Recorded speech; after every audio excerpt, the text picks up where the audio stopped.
Good afternoon. My name is Michael Redaway, and I'm a student at Tiffin University. My persuasive speech today is on how the modern handgun eliminated the revolver. I'm going to introduce you to my audience, and then we'll get started.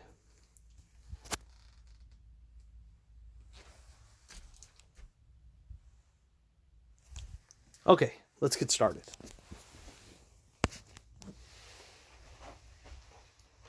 So, how did firearms that look like this eliminate firearms that look like this? To understand, we need to go back and look at history. Now, obviously, time changes things. And also with the updated technology and the manipulation of metal and other plastics and polymers as such, things have changed in the firearms industry just like the rest of the world. To understand our history, we looked back and we accessed Colt's manufacturing site themselves and looked at the history of the revolver because it has a very rich history. It started in 1836 when Sam Colt, the godfather, the father of the Colt Firearms Company, got the U.S. Army patent. Then, 1860, right before the Civil War, we saw that Sam H. Walker of the U.S. Army collaborated with Colt to develop the Walker revolver, which was a better version of the Colt revolver that was on the market at that point in time. It was more expensive, longer barrel, and shot out a more powerful round.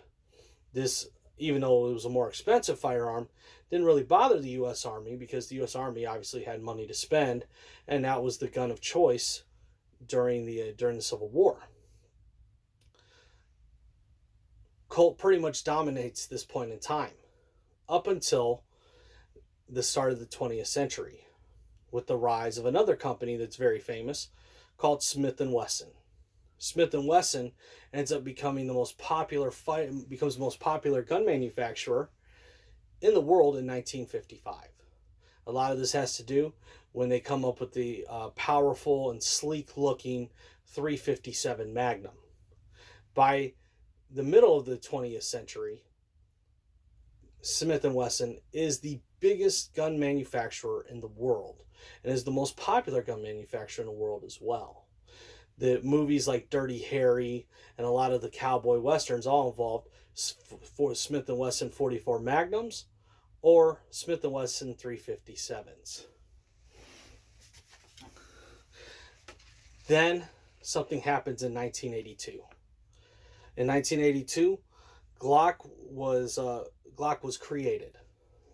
By looking at the adaptations of Glock, we looked at a polymer fiber frame, large open spaces for pieces that go into the firearm to make it more durable and easy to shoot. And according to NPR, the Glock was created in 1982 by a curtain rod manufacturer named Gaston Glock.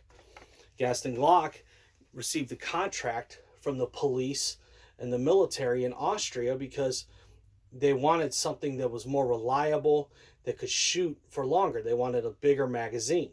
There's a big difference between going with a magazine that can shoot 5 shots, which we saw with the Colt 1911, compared to what we saw in the Glock, which shoots 17 to 18. Big difference. Less stopping power, but as a result, you still had a fairly accurate gun with little recoil that resulted in shots downrange. Then Walther got into the mix when they created the revolutionary and aggressive looking firearm, the P99. Now, this was according to the National Institute review that they highlighted how Walther changed their business. Walther was always very famous for making steel or metal firearms, and they always have had a contract in Germany. Karl Walther founded Walther Firearms in central Germany and creates the firearm in 1994 that's very aggressive looking, it has a lot of features that are just totally different than what you're expecting out of a firearm today. And this firearm was created in 1994. For example, it has mag releases on both sides, so it actually helps right-handed and left-handed shooters. Though the extraction point for the firearm, that's this right here, shoots out of the opposite side, as also to help shooters stay on target for longer times. So all of these inventions and all these additions have made the revolver obsolete. The revolver's advantages over the semi-automatic handgun was always that it was more durable, it was built better, it was built to last. These strengths have also now made the revolver more of a family heirloom than an actual option for defense.